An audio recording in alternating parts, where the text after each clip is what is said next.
sering sekali mantan pejabat itu membebani perusahaan karena mereka udah terbiasa dilayani dengan fasilitas dan lain sebagainya. Nggak bisa mereka jalan sendiri, Kalau kita bicara mengenai ring dekat Pertamina, Telkom, Himbara, Main ID, pasti lingkar-lingkar dekat kekuasaan. Kok bisa? Dulu Kartika Wiratmojoni yang lebih kacau lagi, dia ini mantan dirut Bank Mandiri.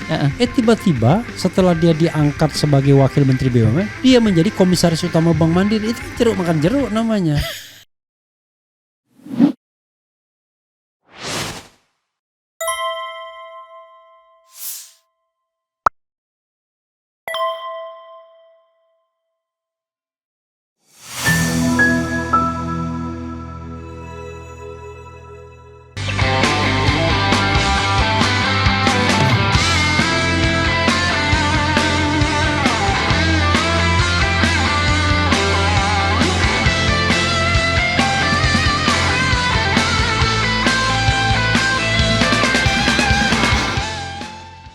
Assalamualaikum warahmatullahi wabarakatuh. Sobat RH sekalian, jumpa lagi kita di channel yang keren ini. Keren. Ya saudara sekalian, kita bongkar files lagi ya. Bongkar file ya. Tapi karena ada S-nya nih, jadi bongkar files. Dengan Lisa Noviani. Noviani namamu? Iya. Oke, Assalamualaikum warahmatullahi wabarakatuh. Oke. Jadi saudara sekalian, lumayan lah pada edisi pertama lumayan sambutannya. Tapi kita bicara tentang ijazah palsu ya. Jadi hari ini kita bicara soal apa, Liz? Tentang komisaris. Oke. The Commissioner. Komisaris di BUMN dong. BUMN. Karena di tempat lain komisaris ada komisaris polisi, ada komisaris ada komisaris di perusahaan swasta. Iya. Oke. Jadi judulnya nggak tanggung-tanggung nih ya. Cari cuan di sarang BUMN semua dapat ya. Dari mulai jenderal sampai orang dekat presiden. Luar biasa ya. Oke, Liz, apa yang mau disampaikan? Silakan Anda explore soal cari cuan di sarang BUMN ini. Iya, ini menariknya latar belakangnya tuh sebenarnya karena Prabowo meminta agar komisaris ini di BUMN dirampingkan. Dan jabatan ini harus diisi oleh orang-orang profesional. Dan ini diungkapkan oleh Erlangga pada 26 Maret 2025. Erlangga Hartarto ya? Erlangga Hartarto yang menyampaikan. Nah, kita pengen tahu sebenarnya apakah itu sudah dilakukan di BUMN, di perusahaan plat merah di Indonesia ini. Jadi kita mengumpulkan file-file untuk mendukung informasi ini. Erick Thohir sebelumnya juga sudah mengatakan bahwa di perusahaan plat merah yang dia angkat itu semuanya sosok profesional. Yang bekerja secara transparan dan efisien. Ini lebih dulu dinyatakannya. Syukur-syukur bukan profesional penjilat gitu ya. Iya. Profesional minta-minta. Oke, terus Liz. Dia lebih dulu menyatakan ini di bulan November tahun 2024. Nah, jadi di bongkar file ini kita akan melihat sebenarnya seperti apa sih profil para komisaris ini. Dan yang paling menarik sebenarnya di akhir, kita akan tampilkan di akhir berapa banyak sih cuan yang berhasil mereka peroleh. Oke, silakan. Mulai dari mana dulu kita mau ngomong? Kita mulai dari profil dulu. Oke. Dan kita perhatikan sebenarnya di slide 3, kita perhatikan bahwa perusahaan plat merah ini mulai dibongkar komisaris, jajaran direksi dan komisarisnya itu sejak habis Pilpres. Jadi gercep lah ya, gerak cepat begitu Prabowo menang, bongkar pasang direksi dan komisaris dilakukan. Dan terjadi hampir di semua sektor yang dibagi saat ini ya, berdasarkan beberapa klaster, yaitu sektor energi, transportasi, infrastruktur, perbankan, pangan, kesehatan, pariwisata, manufaktur, pertahanan hingga jasa survei. Dengan sistem yang terbaru ini, BUMN itu sebenarnya sekarang jadi lebih simpel karena banyak perusahaan-perusahaan yang BUMN, misalnya PTPN itu kan banyak tadinya, ada PTPN 21, 3 dan sebagainya, sekarang hanya jadi satu PTPN 3. Jadi itu hanya satu BUMN saja. Nah, bagaimana pernyataan dari perusahaan Ketua Danantara itu bahwa ada 844 BUMN yang sudah masuk ke Danantara. Sebenarnya pengertian BUMN mungkin RH lebih paham karena pernah menjadi komisaris utama ya di Jasa Marga dan Velindo. Definisi BUMN itu adalah perusahaan induknya. Sedangkan kalau anak BUMN, cucu, cicit itu sebenarnya bukan BUMN lagi. Ya, Ya tapi sudah jadi konvensi diperlakukan seperti BUMN. Oh, diperlakukan Seperti BUMN. misalnya pengangkatan itu nggak akan lepas dari kekuasaan. Contoh yang paling nyata Telkomsel. Itu Telkomsel itu walaupun dia anak perusahaan Telkom, tapi lebih powerful dibandingkan Telkom. Makanya pengangkatannya pun nggak bisa sembarangan. Dan yang menjadi komisaris utama sekarang, kalau saya tidak salah ya, belum ganti itu Wisnu Tama. Oh, dan Wisnu Tama adalah orang mantan dekat, ya? orang dekat dan mantan menteri Jokowi kan. Iya, dan memang masih banyak orang-orang Jokowi juga bercokol dan belum diganti. Oke. Walaupun di sini dinyatakan pada peraturan negara nomor 2 tahun 2012 dinyatakan bahwa anak perusahaan BUMN itu adalah kekayaan BUMN, tapi mereka sebenarnya bukan BUMN. Tapi oke lah ya, itu nggak jadi concern di sini ya, RH ya. Yeah. Nah, yang akan jadi concern di sini adalah seperti apa sih sebenarnya profil mereka ini? Apakah mereka itu sebagian besar benar-benar profesional seperti keinginan Prabowo atau yang dinyatakan oleh Erick Thohir sebagai bosnya BUMN? Apakah seperti apa?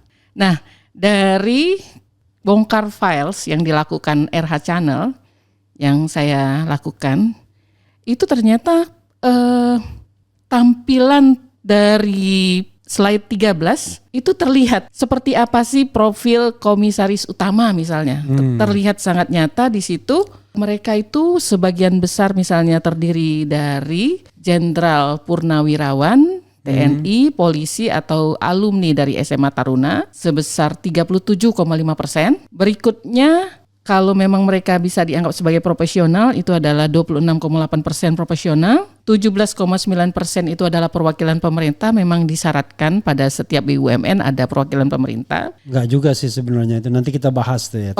Tidak harus sebenarnya. Tidak harus sebenarnya, oke. Yeah. Dan partai partisan itu ada 7,1%. Partai dan partisan ini macam-macam, ini di komisaris utama saja. Okay. Jadi komisaris utama ini base-nya kami ambil 56 BUMN yang terdaftar di klasifikasi terbaru. Oke, soal ini ya, Alicia, soal perwakilan pemerintah.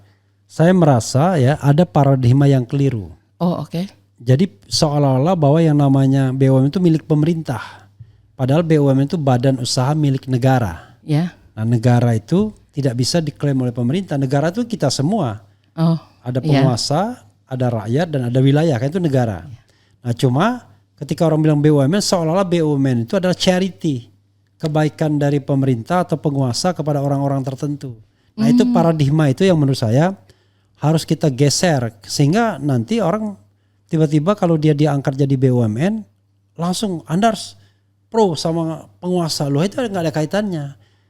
Harusnya memang professional base, ya kan? Karena ini adalah perseroan. Bahkan dalam banyak perseroan yang besar ya, di mana cuannya banyak seperti BRI dan lain sebagainya, kan tidak 100% dimiliki oleh Indonesia, ya oleh pemerintah.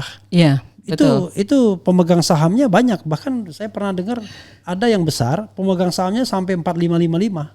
55 pemerintah, 55 Indonesia bukan ya, 55 negara. Iya. Karena 45% pasar. Iya. Jadi ada juga seperti besar itu. sekali ya sebenarnya. Iya. Oke, silakan. Apa lagi? Dan di sini kami ada NA. NA itu sebenarnya mereka itu kami tidak bisa melihat. Mereka itu sebenarnya profesional, partisan atau gimana? Karena mungkin sebenarnya mereka mungkin pro ke salah satu tapi tidak terlihat warnanya. Okay. Makanya kami tidak bisa mengelompokkan mereka dalam kriteria ini. Oke. Nah, kalau dilihat secara keseluruhan data terbaru tahun 2025, jadi mungkin data terakhirnya kemarin yang PT Timah. Data terakhir itu komisaris saat ini jumlahnya sekitar 316 orang dari 56 BUMN tersebut. Oke, jadi 56 BUMN. Nah, itu memang yang anak perusahaan BUMN itu tetap diperlakukan seperti BUMN juga. Jadi penunjukan itu oleh kekuasaan semua. Oh, oke. Jadi bukan dari pemegang saham di situ. Karena di sini di BUMN itu ya, walaupun pemerintah itu memiliki cuma satu lembar saham, tapi itu ada saham dewi warna. Jadi saham yang bisa menentukan kepengurusan. Oke. Nah, itu makanya dia powerful. Itu namanya saham, itu dibikin di dalam undang-undang BUMN. Silakan teruskan. Oke. Jadi kalau yang di sini kita fokus hanya di BUMN induk. Oke. Jadi induk-induknya misalnya ada ID Food, dia membawahi beberapa perusahaan di bawahnya gitu kan. Terus PTPN 3, ada banyak PTPN di dalamnya. Nah, jadi kita ambil yang perusahaan induknya, holdingsnya. Nah, dari 56 perusahaan induk tersebut terhitung ada sekitar 316 komisaris. Dari komisaris utama, independen, komisaris biasa. Nah, itu ada 316. Setelah dikelompokkan itu ternyata yang berasal dari TNI, Polri, dan dari alumni SMA Nusantara tadi itu 17,4%. Partisan 21,2%. Dari perwakilan pemerintah yang terlihat dari kementerian atau lembaga-lembaga pemerintah itu 21,6%, 32% itu profesional, dan yang 10,5% tidak bisa diidentifikasi apakah mereka profesional atau partisan atau bawaan siapa gitu. Jadi totalnya seperti itu. Nah, di sini memang terlihat agak merata dari keempat kriteria utama tersebut. TNI, Polri, partisan, perwakilan pemerintah, dan profesional. Walaupun ini yang terlihat tertinggi itu adalah perwakilan profesional. Cukup banyak juga berarti bagi-baginya. Ke para jenderal, ke pengurus partai, dan lain-lain. Ya, dan yang kita bilang profesional itu kadang-kadang juga partisan bisa aja. Ya. Ya, saya ini nggak sebut nama nggak apa-apa ya misalnya ya. Ya. Contoh misalnya Renat Kasali ya. Renat Kasali itu baru aja dia berhenti sebagai komisaris utama PT Pos. Tapi sebelumnya tuh Komutelkom, jangan salah. Oh, Komutelkom sebelumnya lebih keren ya. Oh, bukan lebih keren, jauh lebih keren. Jauh lebih keren. Jadi kalau dia mundur dari Komutelkom, nah itu baru hebat. Kalau mundur dari komisaris Pos biasa aja ya kan. Nah itu memang profesional, tapi kelihatan kalau dia pro pemerintah, ya orang dekat pro Jokowi ya kan. Nah, karena secara teoritis tadi pemerintah itu sontoloyo. Jadi kalau orang kritis itu nggak bisa jadi komisaris BUMN. Padahal kalau menurut saya seorang komisaris itu kalau kita mau benar-benar jadi pengawas, ya cari orang yang kritis, orang yang nggak takut, orang yang independen, yang nggak bisa disetir dan lain sebagainya. Oke, teruskan. Iya, setuju. RK sekarang kritis sekali. Renal Kasali maksud saya. Iya. Sekarang tulisan-tulisannya pikiran-pikirannya kritis. Setelah tidak lagi jadi BUMN. Setelah tidak lagi. Kayaknya masih menjadi komisaris utama Pos itu sudah mulai kritis. Oh iya. Saya cukup mengikuti. Karena kan mulai dia bermain YouTube ya kan, media sosial kemudian ini. Tapi it is not about Renal Kasali, tapi saya ingin melihat dia sebagai fenomena. Andi Arief misalnya. Iya. Andi Arief kan begitu juga. Wow, ketika dia di luar kan kritisnya minta ampun kan. Tapi kemudian ketika sudah masuk PLN lagi sekarang kelihatannya dalam soal isu ijazah misalnya, wah dia bela Jokowi benar dia. Jadi itulah. Di mana bumi dipijak, di situ langit dijunjung, begitukah? Barangkali ya. Tapi saya boleh dikritik juga. Jadi gini ya, orang kritis atau tidak, pro atau tidak itu ada dua kemungkinan, didasarkan pada kesadaran atau didasarkan pada posisi. Kalau didasarkan pada posisi, nah itu berat. Karena dia akan berubah terus mengikuti posisi dia. Iya. Tapi kalau didasarkan pada kesadaran, posisinya dimanapun dia tetap berpikirnya sama. Iya. Nah, RH itu hebat sekali RH. Oh jangan. Tidak boleh. Ya. Saya cuma memberikan sebuah indikasi bahwa orang itu bisa karena kesadaran yang sifatnya internal, bisa karena eksternal. Kalau eksternal itu tadi karena posisi kan, gitu. Iya. Nah, tetapi memang tidak semua orang kemudian mau masuk di dalam lingkaran-lingkaran itu. Ada yang memilih di luar, walaupun Di luar kan kita tidak digaji, kita tidak dibayar, kita harus struggle kan. Iya. Coba bayangkan mereka nggak ngapa-ngapain 1 bulan 1 miliar. Luar biasa. Oke, Itu nanti silakan. kita akan tampilkan di akhir-akhir. Keren sekali Oke, itu sebenarnya. silakan terus. Oke, berikutnya di slide 15 itu kita coba tampilkan Ya. per klaster yang dikelompokkan, kelompok terbaru itu. Itu ada kelompok, ini sih tampilan biasa sebenarnya, industri jasa pariwisata dan penerbangan itu BUMN-nya tuh sekitar 5,4%, jasa transportasi pariwisata 12,5%, jasa infrastruktur memang paling banyak 16,1%, telekomunikasi dan media informasi 5,4%, asuransi, reasuransi dan dana pensiun itu 10,7%, jasa keuangan itu perbankan termasuk peruri 10,7%, manufaktur 14,3%, industri kesehatan ada 3 BUMN di dalamnya 5,4%, industri pangan dan pupuk 5,4%. Industri pangan dan pupuk ini sedikit perusahaannya karena memang banyak jadi holding. Oke. Industri perkebunan dan kehutanan itu ada Perhutani dan satu lagi dua aja 3,6%. Industri mineral dan batu bara. PTPN tadi bukan? Perkebunan dan kehutanan. Oke. Perhutani kalau nggak salah. Ya, PTPN ya. PTPN kan? Dan kalau perusahaan energi, minyak dan gas itu saat ini 3 ya, Pertamina, PGN dan Pertagas, Pertamina, PGN. Ya itu. Jadi di jumlahnya dijadikan kecil karena dijadikan ada holding-holdingnya. Oke. Oke. Ya tapi it doesn't mean kalau dia sedikit misalnya industrinya dia lalu kemudian market share-nya kecil, ya enggak lah. Walaupun ini hanya dilihat dari jumlah. Iya, jumlah. Benar. Iya. Bukan karena ininya, tapi jumlahnya, N-nya saja. Iya. Tapi kalau share aset atau apa gitu. Oh oke. PLN tadi kalau industri energi minyak dan gas, Pertamina, PLN dan PGN. Di sini RH bisa lihat di slide 16 yang latar belakang komisaris per industri itu mungkin RH bisa sambil melihat juga, terlihat di situ distribusi perwakilan per karakter. Jadi TNI, polisi, alumni SMA Taruna itu banyaknya di mana sih gitu. Oh ternyata nih banyaknya di industri manufaktur mereka. Terbanyak. Terus juga di industri mineral dan batu bara juga banyak, juga cukup dominan di industri pangan dan pupuk. Yang terlihat sih sangat terlihat tuh di Bulog. Bulog itu ada beberapa jenderal yang di sana, termasuk komisaris utamanya. Juga komisaris utamanya siapa? Jenderal aktif kalau nggak salah sekarang. Raup kalau nggak salah. Sebentar, saya buka dulu filenya. Nggak hafal ini. Komisaris Bulog. Utama Bulog.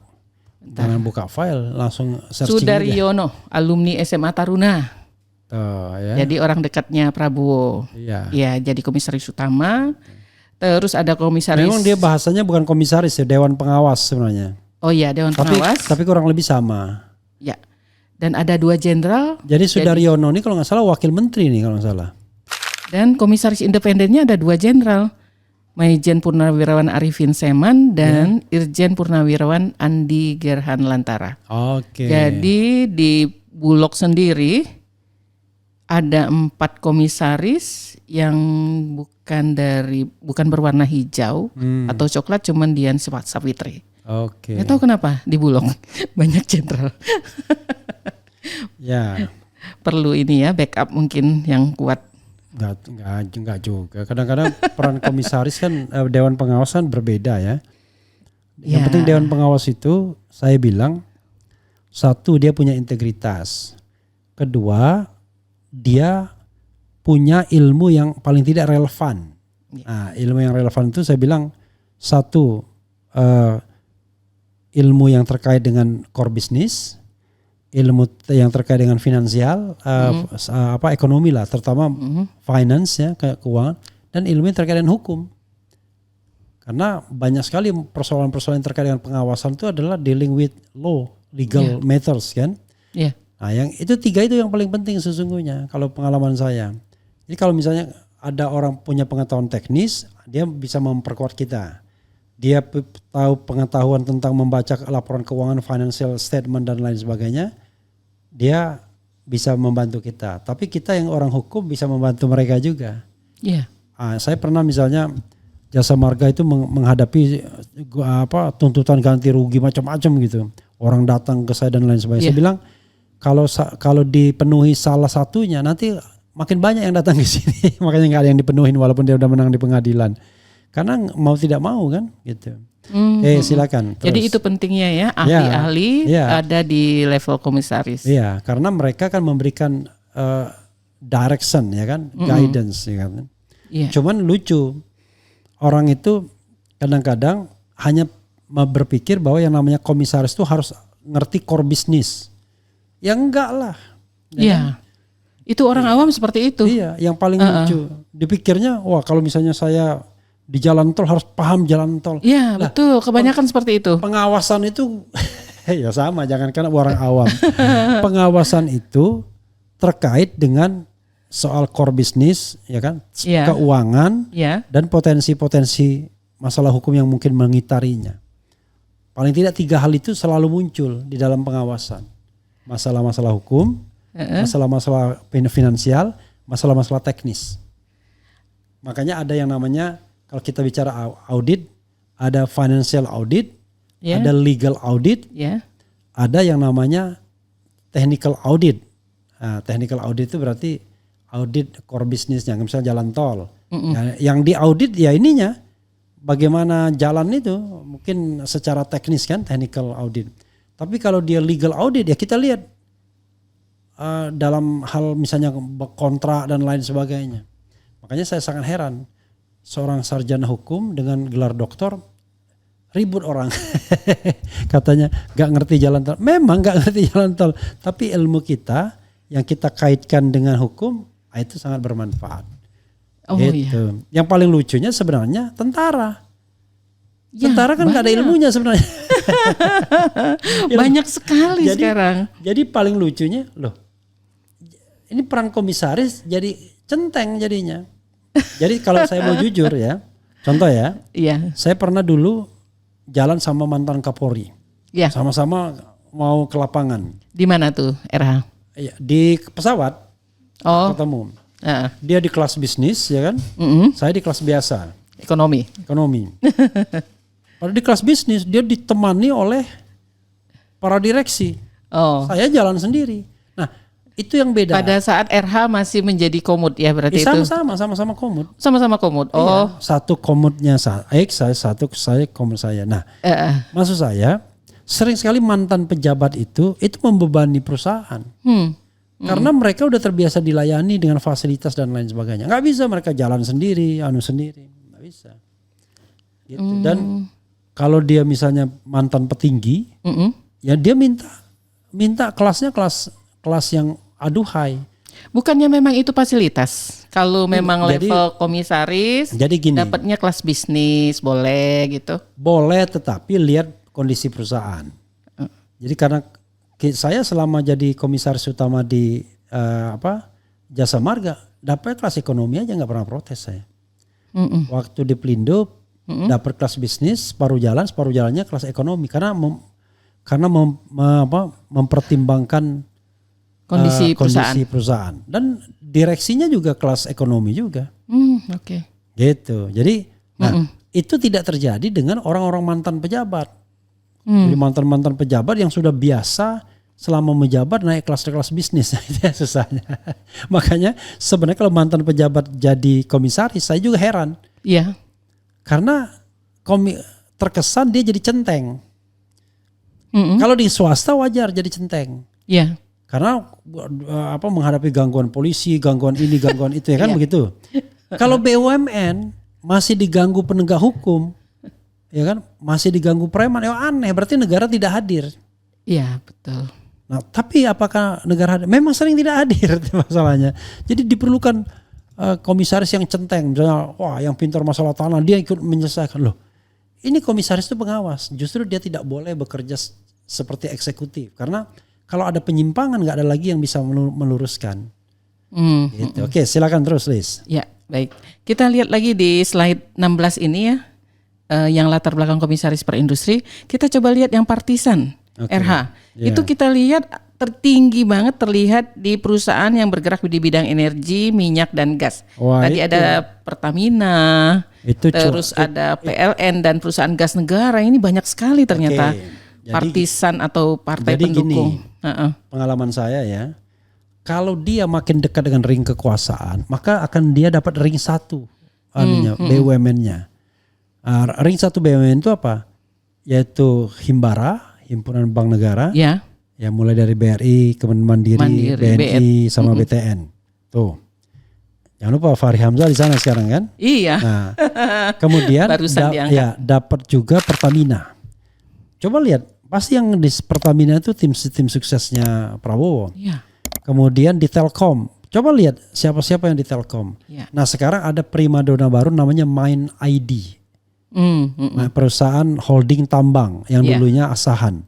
Di situ ada siapa? Ada Fuad Bawazir kalau tidak salah.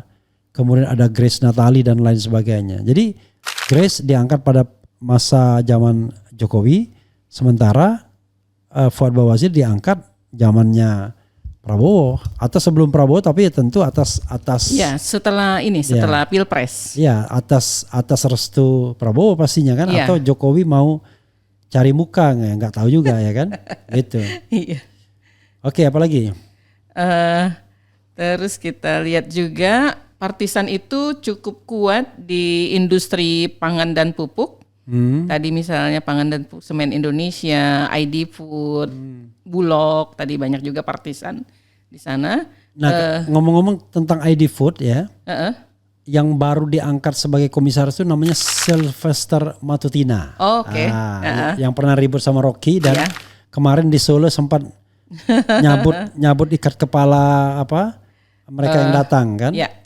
Kemudian ada juga Hendar Sam, itu orangnya Gerindra. Saya tidak tahu apakah dia masih menjadi pengurus Gerindra atau tidak. Rasanya kalau dia jadi komisaris nggak boleh jadi pengurus BUMN. Ya. Nah, yang paling lucunya di Food ID itu sebelumnya mereka itu menggantikan Ari Sujito. Ari Sujito itu wakil rektor UGM bidang kemahasiswaan yang kemarin menghadapi Dr. Tifa dan teman-teman soal ijazah palsu dan lain sebagainya. Nah, gitu. Jadi paham ya kaitan-kaitannya ya. Oh iya. Dan itu diangkat pada era Jokowi gitu. Ya. Dan komisaris utama di ID Food itu Pak Maijen Soehartono Suratman. Oke. Lagi-lagi kadang-kadang militer ini ya tidak ngetop-ngetop amat orangnya. Ya kalau kita misalnya disodorkan nama Budi Waseso kita kenal. Ya. Muhammad Iriawan kita kenal, mantan Kapolda DKI kan. Kemudian siapa lagi? Tapi banyak jenderal-jenderal yang kita nggak kenal. Ya. Tapi model mereka ini kan model gerbong. Apalagi ketika Erick Thohir mau jadi presiden. Oh, oke. Ya kan dia mulai bikin gerbong di komisarisnya. Bahkan pernah bentrok sama Adian Napitupulu pada waktu itu. Bentrok dalam pengertian berdebat. Adian kritik Erick. Karena Adian kan disuruh sama Pak Jokowi cari orang-orangnya. Dia setor nama, tapi tidak semua nama itu diakomodir, bahkan sebagian kecil. Nah kalau sekarang nggak usah lagi tanya, karena Adian sudah di luar lingkaran kekuasaan seiring dengan posisi politik PDIP dan Megawati kan.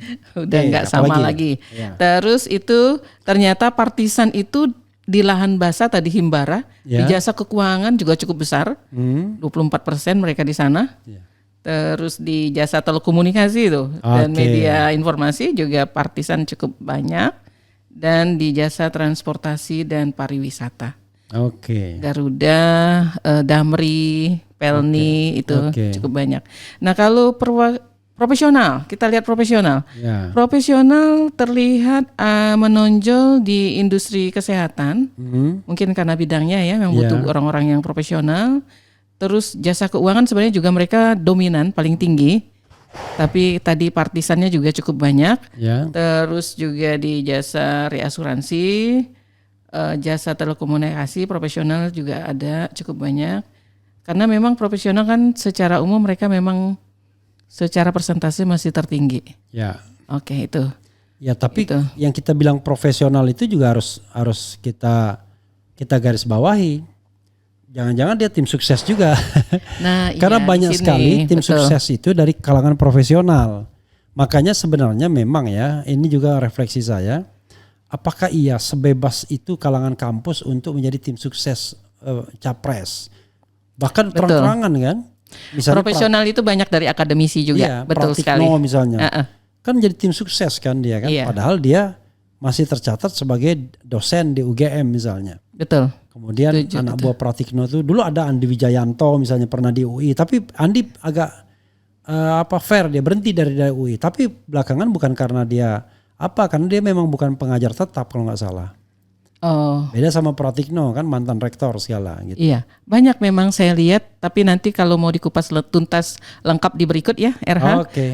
Banyak sekali akademisi yang juga masuk dan saya kelompokkan sebagai profesional. Oke. Nah, apalagi? Jadi tadi sudah kita tampilkan di slide 17, coba kita tampilkan misalnya summary-nya dari top line findings tadi. Porsi perwira tinggi purnawiran TNI dan kepolisian termasuk dengan background dari SMA Taruna itu terbanyak mendapat jabatan komisaris utama mencapai 37,5%. Oke, dari data-data tadi ya. Terus politisi yang masuk ke posisi komisaris BUMN hampir semuanya ternyata berasal dari Partai Gerindra dan PSI. Atau merupakan tim sukses Jokowi dan TKN Prabowo Gibran. Jadi mayoritas sebenarnya mereka tuh dari sana.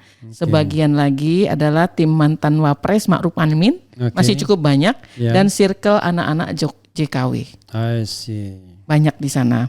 Dan sebagian kecil komisaris itu yang partisan diberikan kepada partai politik koalisi. Kecil sebenarnya. Nanti pada kesempatan lain kita akan lebih detailkan ya itu ya. Iya baik. Ya.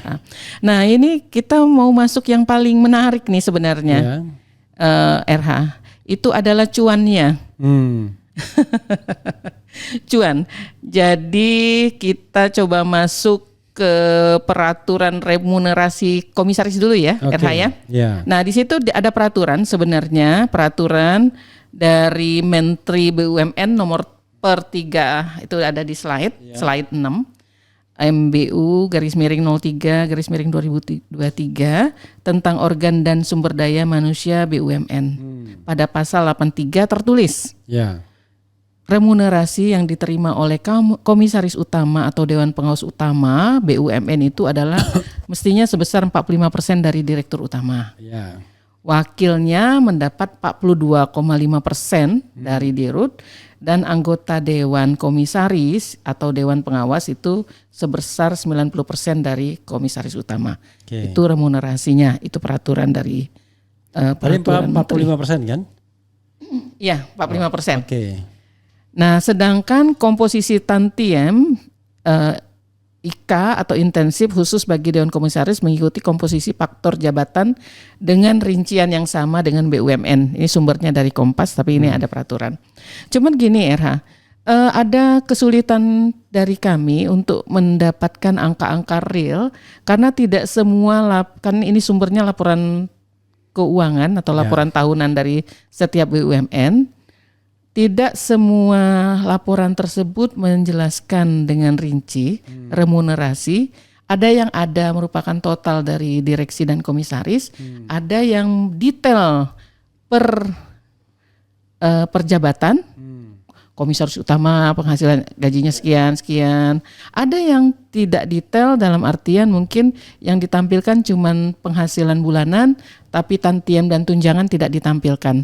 Jadi kami coba maksimalkan saja dari data-data dan kami belum mengubah. Jadi itu data apa adanya aja.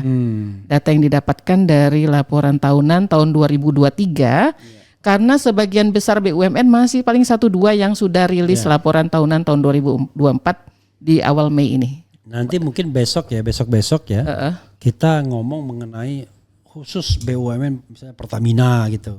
Fokus di satu BUMN fokus atau berapa tantiemnya 5 tahun terakhir dan lain sebagainya. Itu jadi, menarik sekali sepertinya. Kita cari yang jauh lebih down to earth ya kan, lebih menukik tajam walaupun satu tapi menukik tajam. Atau misalnya kita Mandiri atau Telkom gitu ya atau PLN. Karena Lisa kemarin kan ada isu bahwa ada manipulasi keuangan di PLN Ya. sebesar awalnya bilang 18 Ethos Indonesia Institute. Tapi kemudian menjadi 22. Nah, 22 triliun. Padahal keuntungan bersih PLN itu 22 triliun juga keuntungan bersih. Biasa ya. Nah, bisa bayangkan waktu saya di Jasa Marga, keuntungan terbesar itu cuma 2,4 triliun. Itu pun setelah itu turun karena harus bangun jalan tol kan. Iya. Bisa dibayangkan tantiemnya kalau 22 triliun. Waduh. Kenyang kan Andi Banyak Arief kan? sekali. Luar biasa. Nah, tantiem itu banyak disembunyikan, nggak terlalu jelas sebenarnya. Memang. Dari laporan tahunan itu. Jadi ketika orang PLN datang ke sini saya tanya, Anda tahu nggak berapa tantiemnya? Nggak mau jawab dia. Nggak tahu atau apa. Padahal dia Vice President akuntansi kan nggak mungkin nggak tahu kan? Karena kenapa saya bilang orang? Karena itu adalah masalah peka, masalah penghasilan. Nggak mungkin seorang Vice President akuntansi nggak paham soal itu. Mesti tahu. Pasti tahu. Jadi walaupun tidak exactly, tapi dia tahu data roundnya berapa. Data raw, karena kalau data di laporan tahunan sudah tidak muncul. Tidak muncul, itu saya lihat di banyak itu, banyak laporan tapi tahunan. yang jelas kalau Telkom, saya lihat ada di Telkom. Ya. Jadi Telkom itu ada, saya pernah lihat laporan keuangannya.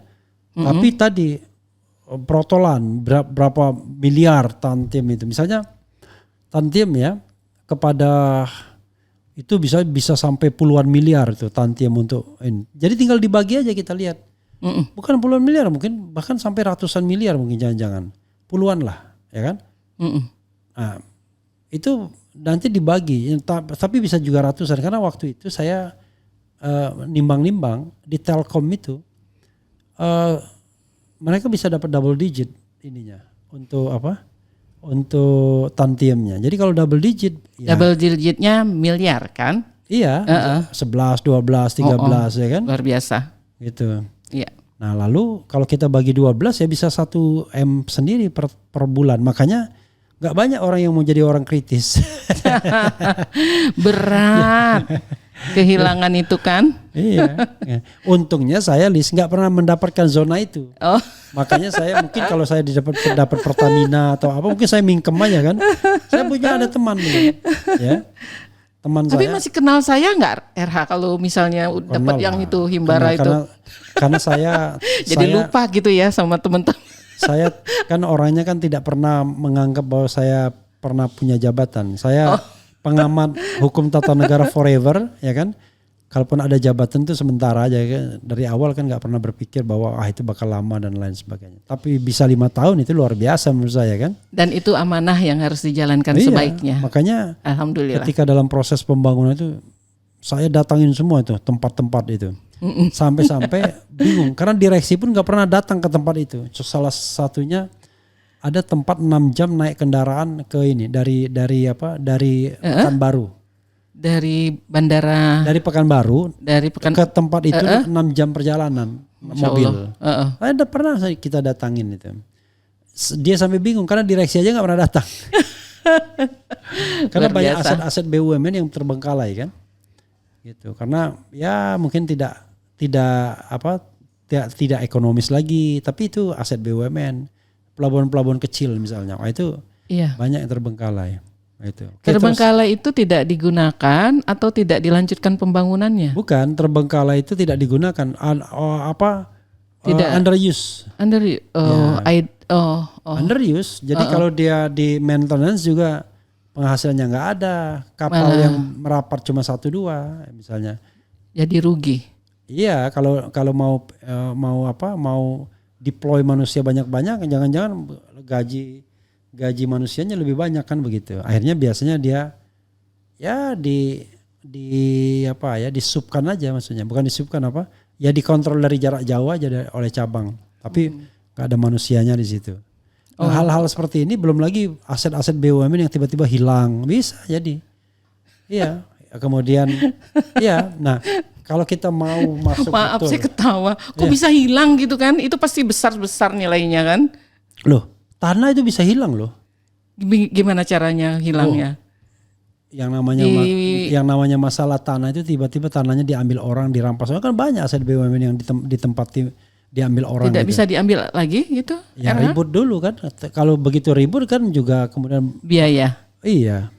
Adalah oke. itu kalau yang rakyat nempatin. Kalau preman gimana? Ya kan? Gitu. Jadi banyak lah masalahnya. Apalagi Lis?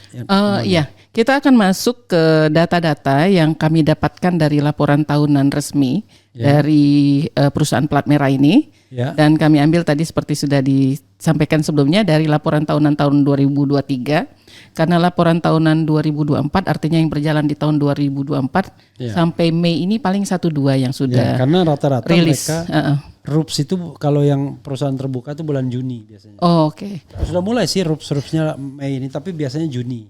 Iya. Karena Juni kenapa pertengahan kan, tengah tahun, jadi masih baik. ada ini. Nah makanya kalau kita ambil tahun yang berbeda kan jadi nggak ini ya, nggak apple to apple, jadi semuanya kami ambil dari laporan tahunan tahun 2023. Bagaimana perhitungan remunerasi? Ya. Nah dari hampir semuanya kami coba cari laporan tahunan tahun 2023. Ada yang ketemu, tentu laporan tahunannya, ada yang tidak ketemu. Kami ada beberapa BUMN yang menuliskan langsung pada laporan tersebut angka yang didapatkan untuk masing-masing komisaris. Lengkap dari gaji, tunjangan sampai tantiemnya ada. Di mana itu? Itu sepertinya Pertamina Mandiri, tapi dia lengkap total yang diterima per tahun. Tapi walaupun global tapi lengkap. Totally misalnya 30 M untuk 5 orang gitu. Dibagi nggak? Coba. Dibagi. Tapi ini dapatnya udah dibagi semua. Dapatnya udah dibagi semua. Kalau mau, coba. misalnya saya sebutkan ya. Misalnya BNI. BNI itu menyampaikan bahwa dia mengeluarkan tahun 2023 itu untuk komisaris sebanyak 11 orang itu adalah 124 miliar.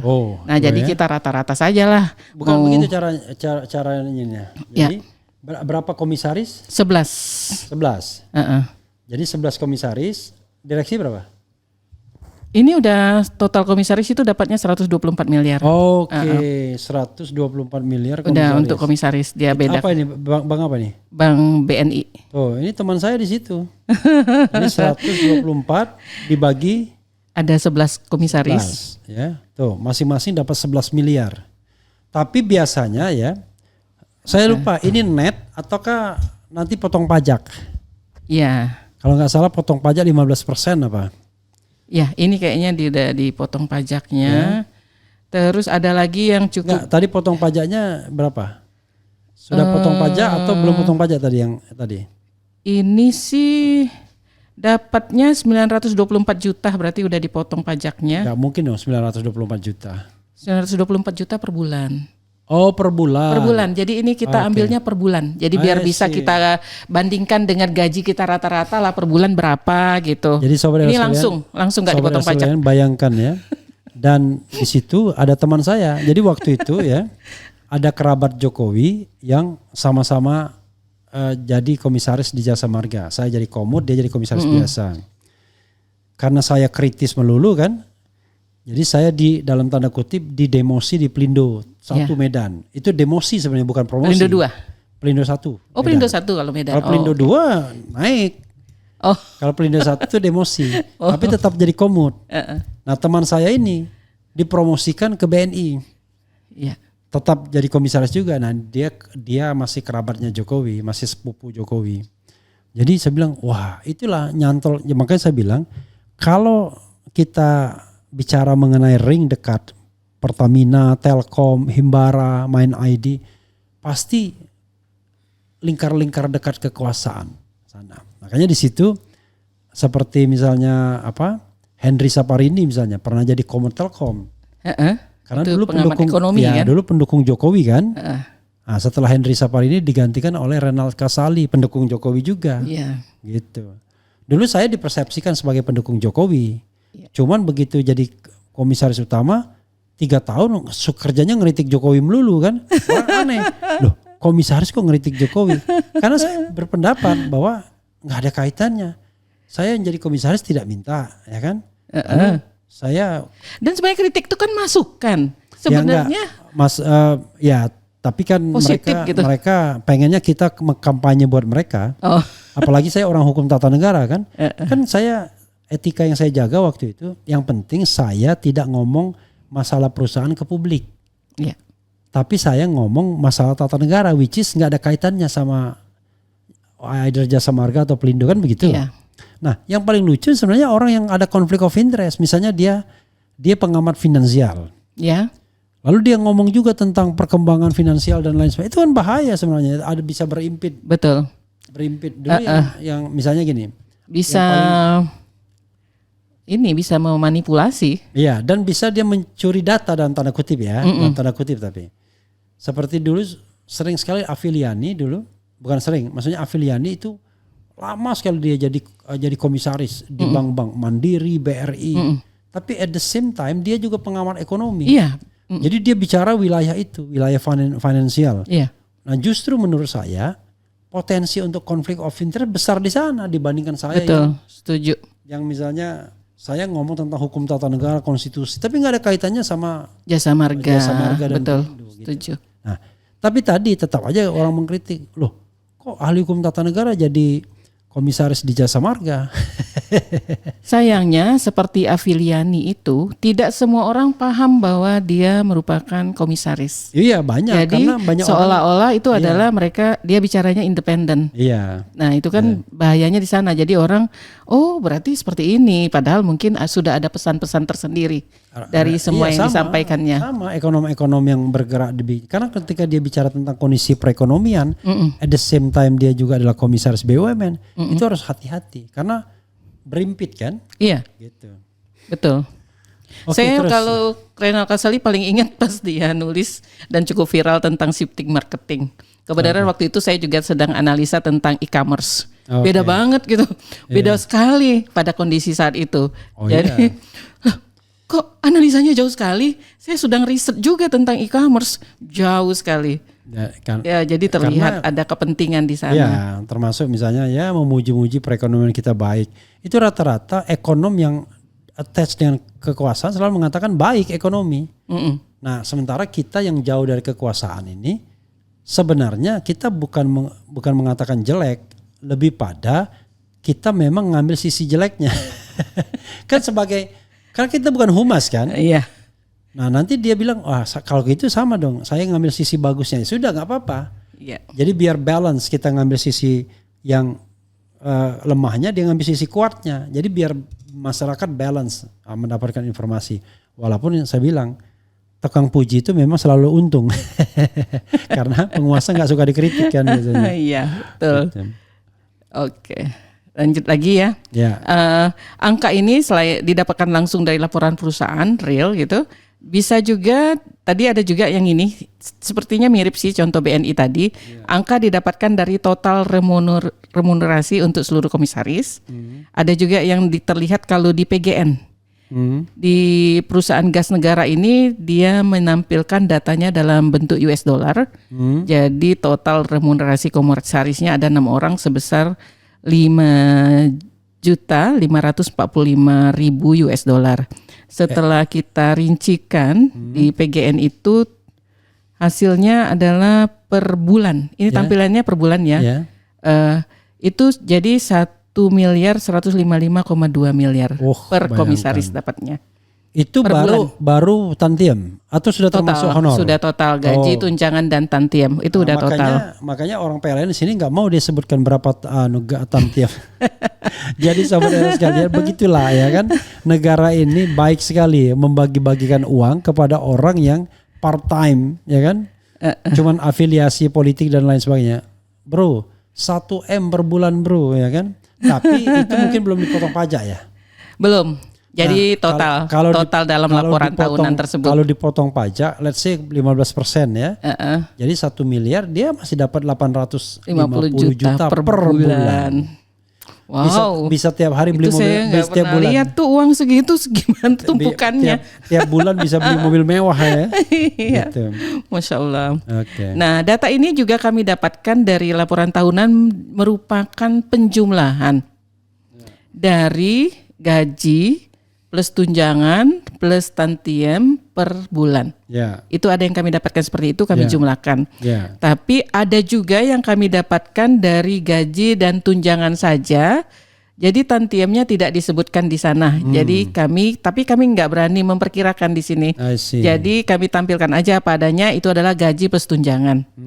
Jadi apa Misalnya- yang ada ini, Misalnya di mana? misalnya sebentar. Di slide, kita buka slide 7. Di situ terlihat kalau yang rada kecil-kecil itu di belakang, tapi memang mereka BUMN yang nggak terlalu besar. Itu yang ada terutama interval itu atau antara PT Aviasi Pariwisata Indonesia antara 210 sampai 233 juta per bulan, itu juga wow sekali sebenarnya. Karena ini per bulan gitu kan. Di luar tantiem. Di luar tantiem kemungkinan karena Berapa? 210 sampai 233 juta. Itu Jadi dulu ya saya waktu di Pelindo dan di Jasa Marga itu mentok 100 juta aja. Mentok ya. Iya. Waktu di Pelindo, Jasa Marga pertama masuk tuh kira-kira 70 juta lah kurang. Nah, sampai pensiun ya dipindahkan Pelindo itu kira-kira 100 juta lebih. Nah, waktu di Pelindo kurang lebih sama lah, kurang sedikit gitu. Jadi kalau sekarang dia, dan itu sampai tahun 2019 kan? Iya. Kalau sekarang 200 jutaan untuk masing-masing. Belum tantiem sepertinya. Baru gaji dan tunjangan saja. Kalau saya tadi cuma gaji doang sama tunjangan yang sekian itu. Nah, tantiemnya ya nggak nyampe 1 miliar, 750 juta. Gitu. Jadi jauh sekali kalau dibandingkan yang besar-besar begitu. Di sini sih memang kalau Pelindo tidak menampilkan data per bulan. Pelindo mana? Pelindo Pelabuhan Indonesia sekarang jadi satu holding. Iya, jadi holding dan itu sekarang jadi perusahaan besar. Yang tadinya kecil-kecil dia sekarang udah the giant sekarang. Iya, karena sekarang kan peraturan Menteri BUMN yang terbaru itu mengelompokkannya menjadi holding. Pelindo cuman menampilkan bahwa mereka memberikan 726 juta untuk jangka pendek. Tapi tidak ada keterangan nih, kami belum investigasi lagi. Jangka pendek itu per 3 bulan atau per 6 bulan atau berapa. Jadi itu kami tampilkan seperti itu. Nah, kalau di slide 7. Untuk menghindari gede banget ya. Iya, mungkin ya. Era kami coba tampilkan ya, ada 25 perusahaan yang kami dapatkan menampilkan data remunerasi komisarisnya. Ada yang per tahun, tapi kami sudah coba konversi semuanya ke bulan kecuali Pelindo. Di slide 7 ada 10 yang kami urutkan. Terbesar itu adalah PT Pertamina tentunya. Itu sampai 8,8 miliar gaji komisaris, penghasilan komisaris per bulannya. Masa sih? Udah dengan tantiem kan? Sudah dengan tantiemnya. Dengan tantiem. Iya. Ini dari total. Teman saya diem aja. Saya punya teman ya. Terbesar yang kayaknya dia. Saya punya teman waktu saya jadi staf khusus Pratikno 4 bulan ya. Dia jadi staf khusus Andi Wijayanto. Itu saya keluar ya kan, gantiin saya dia. Setelah itu nggak lama kemudian tahun 2015 dia jadi komisaris di Pertamina. Sampai 2025 ini belum berhenti. Jadi 10 tahun bisa bayangkan kenyangnya minta ampun orang itu. Banyak sekali itu. Jadi let's say dia dapat 5 miliar per bulan misalnya kan. Makanya jadi Ahok berhenti udah kenyang mungkin ya, udah cukup lah, jangan terlalu banyak makan nanti tumpul otaknya kan. Bisa dibayangkan. Ahok sudah bijak ya, berhenti sebelum kenyang. Itu berhenti sebelum kenyang. Kalau teman saya itu terus dia 10 tahun dan itu komplit 10 tahun itu. Seharusnya dia udah berhenti seharusnya bulan-bulan Juni 10 tahun ini. Pertamina. Iya. Bayangkan, you can imagine. Nah, ditumpuk di tapi mana memang backupnya Pratikno. Karena dia staf khususnya Pratikno waktu itu. Nggak boleh sebut nama? Nggak boleh ya? Udah nggak apa-apa. Ada Alexander Lee namanya. Alexander Lee. Iya. Dulu saya lihat namanya masih ada di sana. Dulu orang ICW gitu-gitu. Nah gini. Kalau saya menyebut nama ini kan takut dibilang jealous ya kan. Iya. Nah, tapi kalau kita nggak sebut nama, ini kan ranah publik yang tidak rahasia kan. Iya betul. Ini kan bukan tertulis kok. Iya, ini sesuatu yang harus diumumkan ke publik. Makanya saya tidak berkeberatan reveal berapa yang saya dapatkan ketika jadi komisaris utama dan lain sebagainya kan. Iya. Kan gitu. Karena ini harus ada pertanggungjawaban publiknya gitu loh. Betul. Jabatan itu adalah iya. Dan ini uang ranah publik. Iya, dan ini uang publik gitu. Betul. Selanjutnya RH di posisi kedua ditempati oleh Komisaris Bank Mandiri. Ya. 2.500 juta atau 2,5 miliar per bulan. Ini udah total ya, udah dan 2,5 miliar per bulan. sudah dengan tantiemnya per bulan. Yang jelas di Mandiri itu ada staf khusus presiden bidang hukum. Namanya Dini apa gitu. Orang PSI itu. Masih nggak di Mandiri sekarang? Sebentar, saya cek. Dini Di siapa? PSI ya. Nah, komisaris Di Bank Mandiri, maaf sebentar. siapa komisarisnya sekarang? Saya masuk dulu ke file yang lain. Ya. Filenya pindah-pindah. Di Bank Mandiri sudah nggak ada nama Dini. Enggak, anunya dulu. Kayaknya baru diganti. Komisarisnya Komisarisnya ada siapa? Kuswiyoto dari Dirut Pegadaian, itu komisaris utama. Ya. Wakil komisaris utamanya Zainuddin Amali, Wah. mantan menteri Golkar. Ntar kita berhenti dulu. Zainuddin Amali itu jagoan, hebat. Dia lebih memilih jadi wakil komisaris Mandiri ketimbang jadi menteri. Jadi diresapel jadi menteri nggak apa-apa dia, tapi yang penting dapat 2,5 miliar per bulan kan gitu. Dia sudah analisa mungkin. Iya. Oh, ini resiko-resikonya. Kalau menteri kan berhenti kan sudah. Jadi kalau itu terus dia apa lagi terus. Terus ada Luki Alfirman, ini tercatat sebagai Dirjen Kementerian Keuangan. Tuh, Dirjen ya. Terus ada Yuliot. Nah, Yuliot ini kami tidak bisa tahu dari mana. Ya. Profilnya apa profesional, apa partisan. Ya. Terus ada Mia Amiati dari ex Kajati Jatim. Oke. Dan ada X ya. ex tapi ex Bukan Kajati. sudah tidak. Dia karena ex ribut Kajati. Ya, oke. Terus ada Muhammad Yusuf Ateh, dia dari BPKP. Emang ditempatkan dari BPKP. Ya, ini aneh menurut saya, oke. Ini adalah di Bank Mandiri saat ini. Muhammad Yusuf Ate itu adalah, saya kenal dia, orang Palembang juga gemuk ya kan. Dan dia selalu dapat jadi komisaris. Jangan-jangan saya kenal juga kayaknya. Saya kenal yang namanya Muhammad Yusuf Ateh. Tapi aneh banget. Muhammad Yusuf saya kenalnya. Iya, Muhammad Yusuf itu Muhammad Yani. BPAT. Yani. Bukan. Muhammad Yusuf Ate. Nah, dia itu sangat aneh menurut saya. Kenapa? Dia itu kan pengawas yang namanya apa? BPKP kan, pengawas keuangan. Pengawas keuangan dan pembangunan. Kok bisa dia ditempatkan sebagai komisaris BUMN? Iya, ada di sana. Jadi itu yang kemudian aneh bin ajaib. Ya udahlah, sama aja sampai wakil menteri BUMN ditempatkan di BUMN sebagai komisaris, padahal yang tadi dibahas RH di awal ya, bahwa perwakilan pemerintah itu bukan sebenarnya hak dari pemerintah untuk ditempatkan di. Kalau kita bicara mengenai badan usaha milik negara, ya negara. Jadi negara itu siapa aja, yang penting Anda tidak harus orang pemerintah. Iya. Pengertiannya adalah Anda menjadi wakil kami. Kalau saya ya misalnya berkuasa misalnya ya, saya akan nyuruh pensiunan yang menjadi komisaris itu. Pertama, tapi komisaris pensiunan yang berintegritas, bukan asal pensiunan, ya kan? Wah, ini biasanya mantan jenderal, mantan kejaksaan tinggi. Kita lihat dulu integritasnya bagaimana, ya kan? Bisa nggak dia mempertanggungjawabkan penghasilan dan macam-macam? Ini kan kalau kita ngasih makan orang yang sudah warak, itu kan kacau banget gitu kan? Nah, jadi pensiunan di bidang itu, jadi dia punya wibawa, orang punya tahu keahlian, punya integritas, orang segan sama dia. Betul. Jadi orang mau nipu-nipu dia, kau jangan nipu-nipu, udah tahu. Iya, benar-benar posisi fungsi pengawasannya dipakai di sini. Efektif gitu. Gitu. Iya.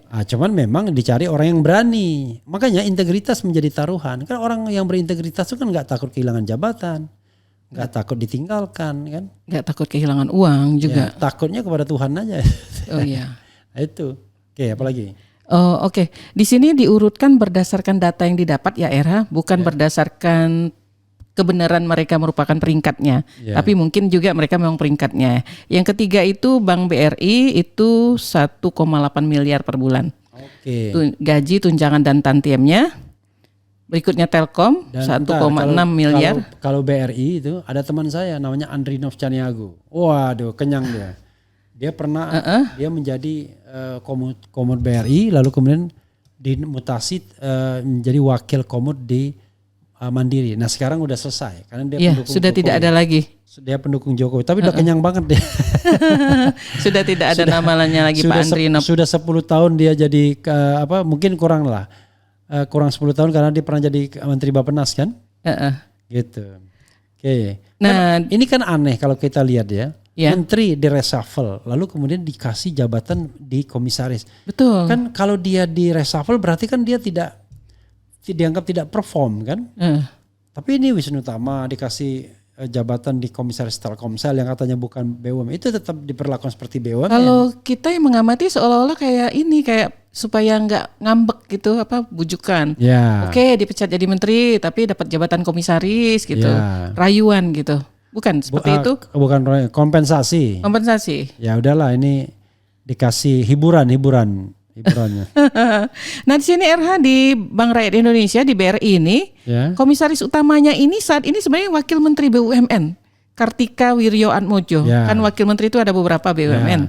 Ini gimana nih bagi? Itu saya udah kritik habis-habisan, ya kan? Kok bisa dulu Kartika Wirjoatmojo ini yang lebih kacau lagi, Ya, dia ini mantan dirut Bank Mandiri, Bank Mandiri betul. ya kan? Heeh. Tiba-tiba setelah dia diangkat sebagai wakil menteri BUMN, dia menjadi komisaris utama Bank Mandiri. Itu jeruk makan jeruk namanya. Iya kan? Iya.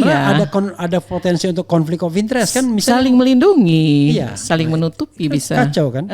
Nah, akhirnya mungkin karena dengar kritik atau apa, akhirnya dipindah ke Bank Rakyat Indonesia, menggeser Andrinov. Ya, Andrinov yang tidak ada cantolan kuat lagi dipindahkan menjadi wakil komisaris utama Bank Mandiri. Jadi tukar guling tapi tidak apple to apple. Nah, sampai sekarang he was still there. Jadi dia ini kan untuk periode kedua kan? Iya. Jadi bukan he is ya kan? Nah, ini yang menurut saya aneh bin ajaib, padahal menurut undang-undang tentang pelayanan publik nggak boleh rangkap jabatan sebenarnya. Iya. Gitu. Karena dia kan udah sibuk sehari-hari sebagai wakil menteri BUMN, kan dia mengawasi banyak BUMN. Nah, sekarang nggak tahu ya, mungkin karena ada dana antara pada nganggur, kita nggak ngerti. Ada beberapa wakil menteri itu yang menjadi ada banyak ya, wakil ada menteri keuangan. betul. Jadi dulu mantan wakil menteri BUMN Budi Gunadi Sadikin wakil komisaris di Pertamina, di Pertamina. Kedua-dua wakil menteri BUMN dua-duanya jadi komisaris. Iya. Ada Doni Oskaria, ada Kartika. Di Pertamina Doni itu. Di mana? Betul. Nah, dulu BGS Budi Gunadi Sadikin. Ada lagi wakil menteri PUPR Diana Kusumastuti, dia juga menjadi komisaris di ini. Padahal ya kalau kita merujuk pada putusan MK, yang namanya wakil menteri itu pejabat negara. Mestinya nggak boleh. Iya. Mestinya. Jadi dia tuh pejabat negara. Karena terbukti wakil menteri itu bisa juga, dulu kan gini. Zaman SBY diadakan lagi wakil menteri. Dan dikatakan wakil menteri itu adalah pernah eselon 1, setingkat eselon 1. Iya. Nah, Denny Indrayana jadi wakil menteri. Kemudian Anggito jadi wakil menteri. Tapi Anggito karena dia belum eselon 1, rekor eselon 1-nya nggak ada, akhirnya dibatalkan sebagai wakil menteri. Nah, untuk Denny digugat oleh Yusril. Kan itu musuh bebuyutan tuh. Iya. Digugat oleh Yusril. Intinya adalah dia tidak mau, intinya lah kurang lebih lah, Denny menjadi wakil menteri lah. Ya, kita tahu lah, mereka sering berdebat tuh. Sampai-sampai kalau di TV ada Denny, Yusril nggak mau, ya kan, datang. Iya. Karena Denny pada waktu itu die hardnya SBY kan, masih muda dia. Nah, kemudian digugat, hasil gugatan itu dihapus ketentuan bahwa wakil menteri itu harus eselon 1 dan bukan pejabat negara, dihapus. Jadi setelah dihapus itu semuanya wakil menteri itu pejabat negara sebenarnya. Karena itu dia tidak boleh menjadi komisaris BUMN harusnya. Karena dia sama seperti menteri, itu kapasitasnya sesungguhnya. Gitu. Dan dia perwakilan partai politik banyak gitu. Oke, terus. Ya, lanjut. Dan Fahri memanfaatkan itu kan. Sudah dia pengurus partai politik pula. Sudah dia jadi wakil menteri pula, sudah jadi komisaris pula dia. Iya. Padahal dulu paling rajin dia yang mengkritik. Oke, terus. Oke. Yang sekarang kalau diurutkan lagi kita sebutkan dulu ya, RH ya, itu komisaris dari Bank BNI tadi sudah dibahas juga. Terus dari perusahaan gas negara itu masih sekitar 1,15 M per bulan berikut tantiem. Bank Negara Indonesia berikut Tantiem itu tadi sudah kita bagi 942 juta. Ya. Pelindo ini tidak terinfokan berapa lama Ya. diterima 726 jutanya. Ya. Terus PT Pupuk Indonesia cukup kuat ini 711 juta per bulan. PT PN 670 juta. Ya. Bank Tabungan Negara di sana ada Fahri Hamzah. Ya. 597 juta per bulan. Loh, itu sudah masuk potongan 15% belum ya? Belum. Belum ya. Oke. Belum, kita tampilkan apa adanya aja berdasarkan laporan tahunan. Di peringkat 11-20 itu rata-rata sekitar 300 antara 100 sampai 300 juta Per bulan, tapi ini sepertinya masih mereka menampilkan di laporan tahunan data gaji dan tunjangan, tapi tantiemnya tidak ada ini di luar itu. Bisa jadi ini masih ada tantiemnya lagi. Tapi kami tidak berani memperkirakan berapa tantiemnya karena di laporan itu tidak tertulis sama termasuk sekali. PLN. Bukan PLN di depan tadi. Ya. Tapi PLN tidak tercantum, tidak dapat infonya. Mungkin dapat di tahun sebelumnya tapi tidak kami tampilkan karena beda. Di situ ada Semen Indonesia 370 juta, Kereta Api 324 juta, Aneka Tambang, PT Timah, Garuda Indonesia, PT Aviasi Pariwisata Indonesia, Bulog, PT Hutama Karya, PT Wijaya Karya, PT Bio Farma. Ada lagi yang 5 berikutnya itu yang kami dapatkan datanya itu adalah ID Food, PT Mineral Indonesia. ID Food berapa? ID Food itu antara 118,5 juta sampai 131,8 juta. Lumayan juga Ini ada ada. Sujito. Ini di luar tantiem kemungkinan besar. Masih baru gaji dan tunjangan. Begitu juga Min ID, PT Mineral Indonesia, 125 juta itu baru gaji dan tunjangan. Krakatau Steel 124 juta.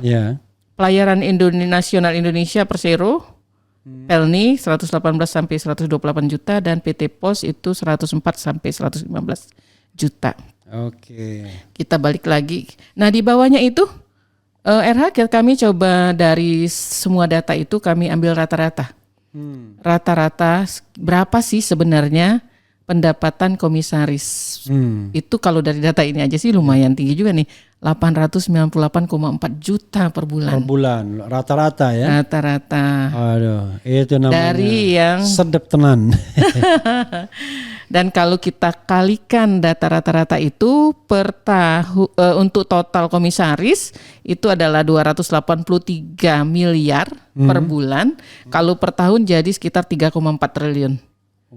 Itu remunerasi BUMN. Lis, ini kita udah 1 jam ya. Oh oke. Ada lagi berikutnya slide-nya. Oke. Berapa slide lagi? Satu aja. Satu aja. Oke. Ini kami coba perbandingkan dengan total keuntungan semua BUMN. BUMN Indonesia melaporkan keuntungan 327 triliun semuanya itu tahun 2023. Tahun 2024 turun 7,03% jadi 304 triliun. Kalau kita coba bandingkan dengan remunerasi komisaris tadi, ternyata kalau kita bandingkan kita anggap di tahun 2023 nih, itu 1%-nya itu dari keuntungan itu, 1% dari keuntungan itu adalah remunerasi komisaris tuh coba. Tahun 2024 itu 1,12%, artinya besar sekali ya. Belum dihitung remunerasi direksi, belum yang lain-lain, belum bonus karyawan dan segalanya itu besar sekali. Memang permasalahan di BUMN itu sering sekali yang namanya makin besar biaya untuk sumber daya manusia itu, ya kan? Kalau saya sepanjang itu adil nggak ada masalah. Tapi kalau memperbesar gaji direksi dan komisaris, jomplang kan? Wah itu bayangkan gaji direksi komisaris itu berkali-kali lipat dibandingkan gaji karyawannya. Nah itu yang kemudian tentu kita akan bertanya, kok sistem kita ini kayak kapitalis jadinya kan? Gitu. Begitu Liz wrap up dan kemudian kasih closing statement karena kita udah 1 jam lebih ini. Silakan. Oh oke. Ini menarik sekali sebenarnya dengan mengetahui dari distribusi atau profil dari komisaris di BUMN, juga penghasilan yang mereka dapatkan ini memang mau tidak mau ini sangat menarik sekali nih. Mungkin profesi yang harus dikejar gitu. Karena luar biasa sekali. Ada yang bahkan 1 bulan gajinya saja bisa satu bulan gaji berapa tadi? Ada yang 8 miliar, itu ada luar 8,8 biasa gitu miliar kan. Pertamina. Jadi ini Tapi bukan kita tidak tahu profesi realnya berapa. idaman Let's gitu. say realnya 5 miliar misalnya per bulan ya, tetap gila-gilaan tuh. Iya. Tapi saya agak meragukan data itu. Tapi oke, nggak apa-apa karena data yang didapatkan Lisa kan. Oke. Didapatkan dari laporan tahunan yang mereka rilis sendiri. Oke. Iya, demikian. Oke, luar biasa saudara sekalian ya. Kita berusaha mengulik BUMN. Nanti saya kira ini bisa berseri-seri. Jadi Anda yang duduk dengan gaji yang 1 miliar per bulan, 2 miliar itu jangan enak-enakan saja. Jauh dari pertanggungjawaban publik. Publik harus tahu, nih BUMN kita ini menggelontorkan gaji siang kepada Anda dan Anda harus bertanggung jawab, ya kan? Dan mudah-mudahan ini memberikan pencerahan juga kepada kita semua ya, dan juga memberikan semacam semacam refleksi dan evaluasi terhadap diri kita juga, karena saya pernah di sana ya kan, dan saya bersyukur kalau saya pakai di ring 1 barangkali saya nggak mau pulang lagi. Wassalamualaikum warahmatullahi wabarakatuh. Keren.